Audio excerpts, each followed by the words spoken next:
I-29F finally reached a point in my life where things felt stable.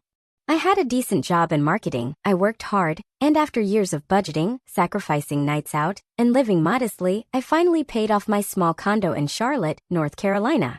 It wasn't much, just a 2-bedroom in an older building, but it was mine.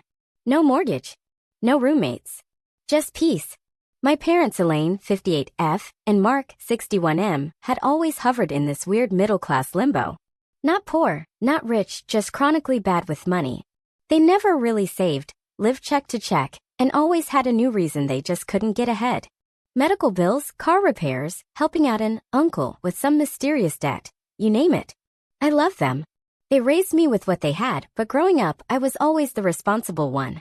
So when I realized I had a few thousand left after clearing my own debts and topping off my emergency fund, I had a thought. Why not give them something they've never had? They always talked about Florida like it was some far-off dream. My mom used to say, someday I'll walk barefoot on Siesta Key. My dad had this dumb fantasy about fishing off a pier like in some Jimmy Buffett song. So I did it. I booked them a 7-night vacation to Clearwater Beach, beachfront hotel, airfare, a sunset cruise, even a damn manatee tour. I paid for everything. It cost me nearly $6,200 in total. I wrapped the itinerary and confirmation documents in a shoebox and gave it to them at Sunday dinner. They cried. My mom sobbed and kept hugging me, calling me her little angel. My dad actually looked stunned into silence. You didn't have to do this, sweetheart, he said. And I replied I wanted to. You guys never had a vacation. Now you will. They went in late March. Came back sunburned, smiling, with cheap souvenirs and enough photos to fill an album. I felt good. No, I felt great. Like I was finally giving back for all the things they sacrificed. That feeling lasted about 4 weeks. One Thursday afternoon in late April, I got a letter from Wells Fargo. It was formal, cold, and terrifying. A lien notice had been placed on my condo. According to their records, a $48,000 loan had been taken out using my property as collateral, secured by a deed of trust. My stomach dropped. I hadn't taken out anything. I called them in a panic. After verifying my identity, the rep said, the documents list your name and signature. Are you disputing this loan? Yes, I said. Because I didn't sign anything. She paused. I'm going to flag this for fraud, she said. You'll need to come in. I don't remember much from the next 24 hours except cold sweats and dread. I couldn't sleep. I kept replaying every decision I'd made. I owned that condo outright. I never took a loan against it. How could this happen? The next day, I went to the branch office and reviewed the paperwork. That's when I saw it. The signature was almost mine but off. Just enough to make my stomach turn. The paperwork listed my real social security number, my property deed, my legal name. But the contact number was my dad's cell phone. My hands were shaking as I asked the banker, can I have copies of these? He looked uncomfortable but agreed. I drove straight to my parents' house. They weren't expecting me. My mom opened the door with a smile. Oh, honey. What a surprise, come in, we just made tea. I didn't say hello. I walked in, dropped the folder of copies on the kitchen table and stared at them. My dad picked it up, leafed through, and then looked up with this expression. Not fear. Not guilt. Just annoyance. My mom blinked fast. Okay, honey, just breathe. It's not what you think. Did you use my condo to get a loan? I asked, my voice like a whisper. Silence. Then my dad shrugged. We needed the money. I swear my heart actually cracked. For what? For the house, he said, gesturing vaguely. Roof repair. Plumbing. We were going to lose the place. You forged my name, I said. You stole from me. Don't be dramatic, my mom snapped. It's not stealing, it's borrowing. We were gonna fix everything and then pay it off fast. You weren't even using the equity. I just stared. They sat across from me. My mom reached over and touched my arm. You're not really going to be mad at us, are you? I mean, we're your parents. You wouldn't say no to us if we asked, right? So what's the difference? And I realized something chilling in that moment. They didn't feel guilty. They felt entitled. I don't know how long I sat there at their kitchen table, staring at the two people who raised me. The steam from the teacup in front of me curled up between us like smoke from a wreck. I couldn't breathe. Couldn't think. Just this numbness and the same sentence echoing in my head. You wouldn't say no to us if we asked, right? So what's the difference? The difference was everything. You didn't ask, I finally said. You went behind my back. You forged legal documents. You used my home, my only security, without telling me. That's not borrowing, that's fraud. My mom's expression twisted. You're overreacting. You're young, you've got your whole life. We were in a bad spot. My dad piped in like it made everything okay, and the money's gone already if that's what you're thinking. We had to catch up on property tax, finish the HVAC repairs, and your cousin Troy needed help with legal fees. Wait, I snapped. You gave my loan money to Troy? He's family, my mom said, like that was the end of it. And it's not like you're homeless. You still have the condo. Not if I can't pay the loan you took out, I don't. I shouted. That was the first time they actually looked uncomfortable. Dad shifted in his seat. We thought we'd have enough to start paying it down in a couple months. We just needed a head start, and the bank was being difficult with our place. So you thought what? I'd never notice. They didn't answer. It hit me like a punch to the gut. They knew I'd find out eventually. They just didn't care until it mattered. I stood up. I want you to come with me to the police, I said. You're going to explain that you forged my signature. You're going to admit it. The room went silent. Then my mom did what she always does when cornered. She went full drama. She gasped like I'd just slapped her. You want to send your own mother to jail? You already stole from me, I said coldly. I have nothing left to give you. She stood, her voice rising. Everything we did for you.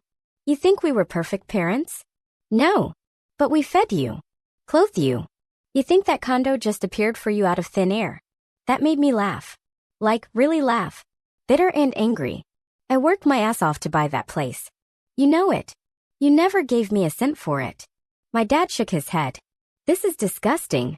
Calling the cops on your own blood. You're heartless. I didn't answer. I just walked out the door. The next few days were a blur of paperwork, phone calls, and disbelief. I met with a lawyer. He told me what I already feared. Yes, I could report it as fraud, but it would not be a clean process. Because they were my parents and they used my real info, this wasn't identity theft in the usual sense. It would become a criminal matter, but also a civil one. I'd have to fight the bank. Fight my parents. Fight the entire mess they made. But if I didn't, I'd be responsible for the loan, the payments, the default. It would destroy my credit, my ability to own a home. Hell, even rent without co-signers. All because they couldn't keep their hands out of my life. So I filed a police report. I named my mother and father as the parties responsible. And everything exploded. I got the first call 2 hours after the police showed up at their house. My Aunt Denise. You're joking, she said. Tell me this is a joke. I explained everything. Calmly. Her response? I knew you were always a little selfish, but this is a new low. Then came the Facebook posts. My cousin Holly wrote a long passive-aggressive status about people who turn on the ones who raised them, tagging me by name. My Uncle Steve called me a traitor to blood in all caps on a comment thread. My great-aunt from Ohio, whom I've never even met, sent me a message calling me a snake in the grass. It didn't stop there. I started getting texts from my parents' friends, people I hadn't spoken to in years, saying I was evil, that I had no soul, that I was trying to send a loving couple to rot in prison over paperwork. One guy told me I was the reason the elderly die alone. No one asked what really happened. No one cared that my parents committed a felony. Meanwhile, I had to vacate my own condo. The bank froze the title until the fraud case could be resolved. I moved into a one-bedroom apartment with a monthly rent twice what my mortgage wasn't. And every night, I lay in that unfamiliar bed and stared at the ceiling, asking the same question. How do you recover from betrayal like this? Not betrayal from a stranger or partner, but betrayal from the people who brought you into the world. The detective assigned to my case was a woman named Detective Claire Moreno. Professional. Direct. No nonsense. She'd seen a lot, she told me during our second meeting at the precinct. But family fraud? That hit different. Usually people don't report it, she said, flipping through my file. They'll let it destroy their credit, their home, their life, just to protect the people who did it. I just sat there, hands in my lap, numb. I didn't want to press charges. But what choice did they leave me? She gave me a look, not pitying, not judging. Just understanding. The investigation picked up speed fast. The bank's fraud department verified what I'd said. My parents had come in, posing as me, using fake documents to verify their identity. They'd forged my signature across 6 forms, including the deed of trust. And the security footage? Showed both of them sitting there, smiling, signing. My mom even joked with the loan officer. Called herself a modern mom, helping her daughter invest. It made me physically sick to watch the clips. Detective Moreno gathered the evidence. She interviewed my parents. They denied everything at first. Said I gave them permission and was now making drama for attention. But the signatures, the footage, the paper trail, it didn't lie. 3 weeks later, the DA filed formal charges: bank fraud, forgery, and identity theft.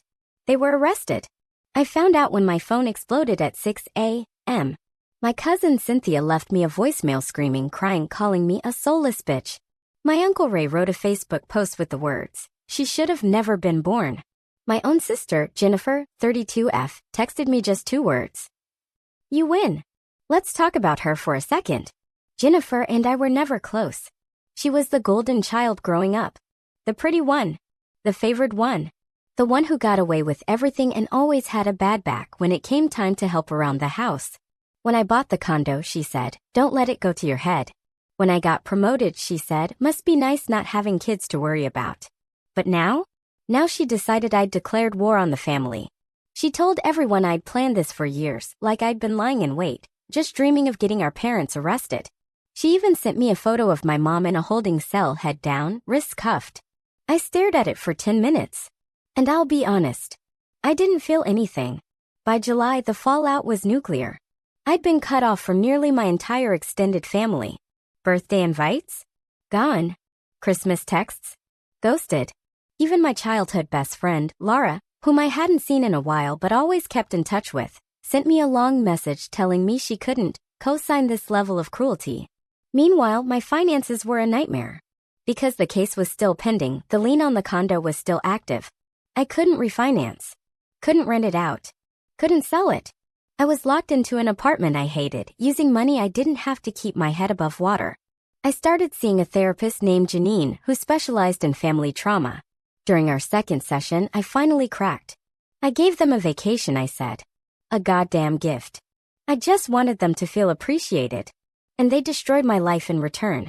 Janine leaned forward and said something I'll never forget. Monsters don't always show up with claws. Sometimes they show up for Sunday dinner and kiss you on the cheek. It hit like a freight train.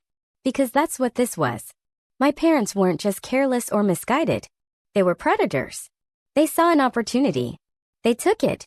And when they were caught, they expected me to absorb the damage. Like I was some kind of emotional insurance policy. A month later, they were released on bail. They didn't call me. But they didn't have to. I saw the fallout through the family group chat, which I was still in, by some miracle. My dad posted a long message about forgiveness, saying they were willing to move past this if I was. He made it sound like I had made a mistake. Like he was the bigger person, offering a second chance. My mom chimed in with a paragraph that started with, "We're all human," and ended with, "Maybe she just needs time to realize what family really means." No apology. No accountability. Just rewriting the whole story like it was a misunderstanding. I left the chat without saying a word. The next day, my sister posted a meme in her Instagram story. "Blood is thicker than water. Don't forget who fed you." I guess she forgot I fed them for a week in Florida. I blocked them all. Here's what no one tells you when your own family screws you over: it doesn't stop with the legal stuff. It seeps into every part of your life. Your self-esteem. Your sense of reality. You start to doubt yourself. You wonder if maybe you overreacted. Maybe you could have handled it quietly. Maybe this whole thing was just... No. Stop. They stole from me. Lied. Forged. Ruined my credit. My peace. My home. And now they were walking around acting like they were the victims. I wasn't crazy. I wasn't cruel. I was just done. After I left the family group chat, I expected silence. Instead, I got escalation. 2 days later, I came home from work to find a letter taped to my apartment door. It was handwritten, 3 pages long, and folded inside a bright pink envelope like it was some kind of Valentine's card. It was from my mother. No return address. No salutation. Just a bitter stream of guilt-soaked monologue. "I carried you for 9 months. I didn't sleep for years while raising you. You wouldn't exist without me, and this is how you thank us." She wrote that I had chosen money over love and that she could never have imagined her daughter turning into a cold, selfish woman who would side with the system over her own blood. My dad scribbled a note in the margins. "One day you'll need us again. Don't come knocking. I stood in the hallway for 10 minutes before throwing it in the trash. My hands were shaking so hard I dropped my keys twice. The next week, I changed my number. Canceled every streaming service we'd once shared logins for. I removed my parents from my emergency contact forms. Updated my power of attorney. I started writing everything down, every call, every message, every unannounced visit. Because yes, those started too. First it was Jennifer. She banged on my door for 15 minutes straight at 8 a.m. on a Sunday. When I finally opened it, bleary-eyed and half-dressed, she shoved her phone in my face and said, "Look at Mom. Look at her." It was a photo of my mother looking pale and thin, clearly upset. "You're killing her," Jennifer hissed. "You're dragging your own family through court. You're disgusting." "She's in court because she committed a crime," I said. Jennifer slapped the doorframe. "She raised you. All the years she took care of you, and now you're treating her like a criminal." "She is a criminal." She stared at me like I'd just spat in her face. Then she said something I'll never forget. "If she dies from stress, that's on you." And walked away. That night I installed a security camera. I stopped going to certain places, our old grocery store, the family-run diner near my condo, even the farmer's market downtown. Too many chances for accidental run-ins. Too many people who looked at me with the same mix of pity and hatred. I started taking my lunch alone at work. Stop replying to old high school friends who shared my last name. Because even the whiff of this situation caused people to take sides. And most of them weren't on mine. One girl, Maddie, a girl I hadn't seen since junior year, DM'd me on Instagram to say, "I heard about the drama. Just so you know, your mom helped my grandma knit socks for veterans once. She's a good person." I didn't reply. What was I supposed to say? "Oh, she knit socks? Then never mind the fraud." The court process dragged. My lawyer, Travis, tried to be optimistic, but even he admitted, this could take months. Maybe longer. The DA offered a plea deal, no jail time, but they'd have to pay restitution, admit guilt, and attend mandatory fraud rehabilitation classes. My parents? Rejected it. Their lawyer said the offer was an insult to their character. That they did nothing wrong and wouldn't admit to something they didn't do. I laughed so hard I cried when I heard that. So we were going to trial. And I would be testifying. In the meantime, I did what I could to salvage what was left of my life. My credit was hanging on by threads, but I found a sympathetic landlord who agreed to renew my lease without running another report. I picked up freelance gigs to cover what my savings couldn't. And I kept going to therapy. Janine, my therapist, said something during one session that stuck with me more than anything else. Boundaries don't make you cruel. They make you safe. But people who benefit from you having none will always see them as betrayal. That line lived in my head. Because yeah, my parents did benefit from me being boundaryless. From me paying for things, forgiving, fixing. From me being the one who never said no. And the second I did, they turned on me like I was nothing. One night, around midnight, I got a message from a number I didn't recognize. No words. Just a photo. It was my condo, lit by the street lamp. My old place. Still legally mine, still tangled in the court system, and now apparently being watched. I called the police. Filed a report. They couldn't trace the sender. Said it could be a prank. But I knew better. Someone wanted me afraid. Someone wanted me to back down. But I wasn't backing down. Because for the first time in my life I'd said enough. Enough lies. Enough guilt. Enough being the family's human ATM. They took my home. My security. My trust. But I would not let them take my voice. So yeah, we're going to court. And this time they don't get to rewrite the story. The courtroom was smaller than I expected. No grand columns. No mahogany benches. Just a beige, low-ceilinged room that smelled like old paper and stale coffee. The kind of place where people's lives quietly fall apart between sips of water and rustling papers. The trial date had been set for a Tuesday in early November. My lawyer, Travis, wore a suit that didn't quite fit and carried a manila folder like it contained the nuclear codes. He told me to stay calm, answer everything directly, and not look at my parents unless absolutely necessary. But I looked. Of course I did. They were sitting at the defendant's table like they'd just been inconvenienced by a parking ticket. My mother wore a pale blue blouse and pearls. She had styled her hair.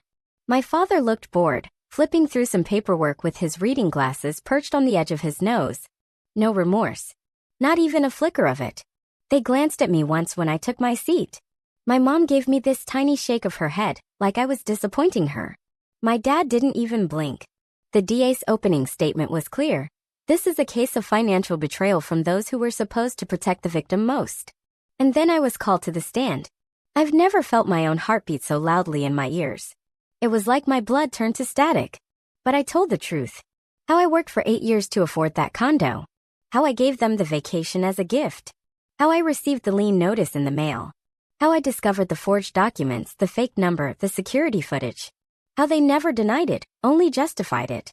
Travis pulled out the folder and walked the court through every document. He even showed screenshots from the bank footage on the overhead display.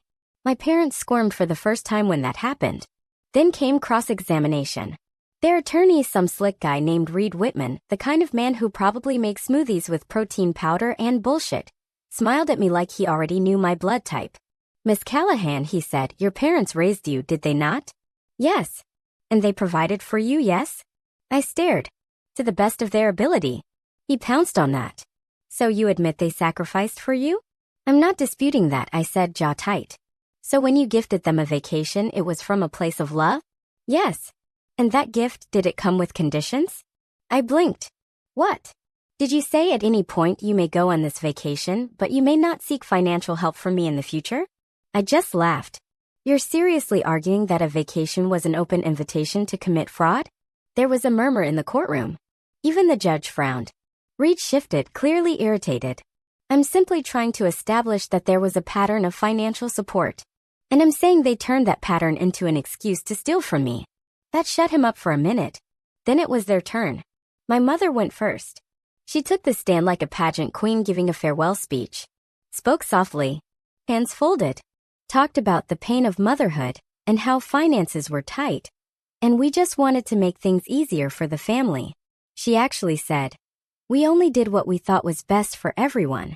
Sometimes parents have to make hard choices. Then she looked directly at me and said, I'm sorry you feel betrayed. That was never our intention.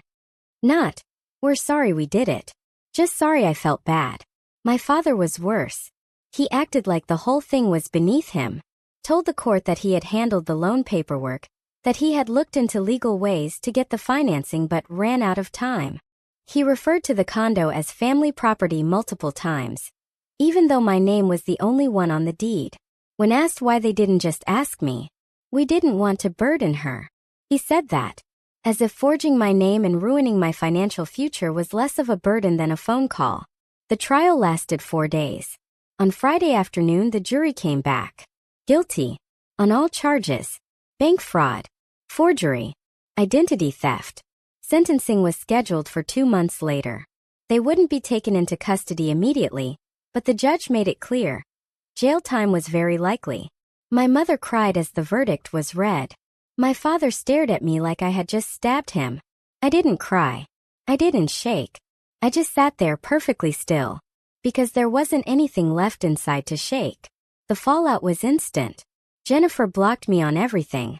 She posted a photo of my parents in happier times with the caption, some daughters are snakes. Cousin Troy posted a TikTok calling me a cold-blooded narcissist and tagged it #FamilyOverEverything. Even people I hadn't heard from since high school chimed in with vague posts like, you don't turn your back on your parents just because life gets hard. But I didn't respond. Not because I was afraid, because I no longer cared. In the weeks that followed, I worked with my lawyer to start the long process of clearing the lien and restoring my credit. It's going to take time, years maybe, but it's in motion. The condo. Still technically frozen, but we're getting closer. I started painting again. I adopted a rescue dog. His name's Booker, and he guards my apartment like it's Fort Knox. And for the first time in months, I've been sleeping through the night. People keep asking me if I'd ever forgive them. Here's what I say. Forgiveness is not the same as forgetting. And it's definitely not the same as allowing someone to hurt you again. My parents didn't make a mistake. They made a choice. And now, they get to live with it. Sentencing day was gray and wet. Not a dramatic thunderstorm. Just that dull, heavy drizzle that soaks through everything and makes the air feel like guilt. I didn't plan to go. But at the last minute I did. Maybe for closure. Maybe to make sure it was real. Maybe to make eye contact one last time and let them see what they destroyed, and that I was still standing. The courtroom was packed. Not with strangers. With family. My Aunt Denise was there, holding a tissue like she was the widow at a funeral. Uncle Ray. Cousin Troy, yes, the one who took some of the stolen loan money. Even my sister Jennifer, dressed in black like it was me going on trial. They all sat on the defense's side. I sat alone in the back row. The judge read the charges again. Reviewed the evidence. Spoke slowly like he was trying to make them feel the weight of it all. Then came the moment everyone was waiting for. Elaine Callahan. Sentenced to 18 months in prison with 5 years probation. Mark Callahan. Sentenced to 24 months in prison with 5 years probation and restitution payments totaling $49,000. There was a loud gasp behind me. A sob. Denise whispered, "God help us." My mother began to cry loudly, theatric, shaking like she was being executed. My father clenched his jaw. His face went blank. When the judge asked if they had anything to say before the sentence was finalized, my mom stood up. She turned to me and said, "I hope you're happy. I hope it was worth it." That was it. No apology. No ownership. Just one final guilt trip, sealed and delivered like a poison note. I didn't flinch. Didn't cry. Just sat there with my hands folded in my lap. And I smiled. Not because I was happy they were going to prison, but because they finally couldn't touch me anymore. After the sentencing, I walked out alone. The courthouse steps were slippery with rain. I heard someone call my name, but I didn't turn around. I got into my car and drove. No music. Just the low rumble of tires on wet asphalt. I didn't cry until I got home. Not sobbing, just quiet, shaking tears. Not for them. For the girl I used to be. The one who gave everything and asked for nothing. The one who bought plane tickets and sunscreen and fancy dinners, thinking she was healing the past. The one who thought love meant giving until it hurts. She was gone. And what was left was someone stronger. Someone sharper. Someone who knew that blood means nothing without respect. Here's where I'm at now. The condo is finally mine again. Unencumbered. The lien was lifted last month. My credit is recovering, slow but steady. I have a lawyer helping with credit repair. I've blocked every family member except one cousin, Aaron, who quietly messaged me after sentencing and said, "You did the right thing. They just never thought you'd grow teeth." I'm still in therapy. Still working through the ache of being betrayed by people who were supposed to be my foundation. But I'm healing. And I know people reading this might ask, would you do it again? The answer? Yes. Because protecting your peace isn't selfish. It's survival. ATA for turning in my parents? No. I was their daughter. But they stopped being my parents the day they stole my future and expected me to thank them for it. Now, I'm not angry. I'm just done. And for the first time in my life. That feels like freedom.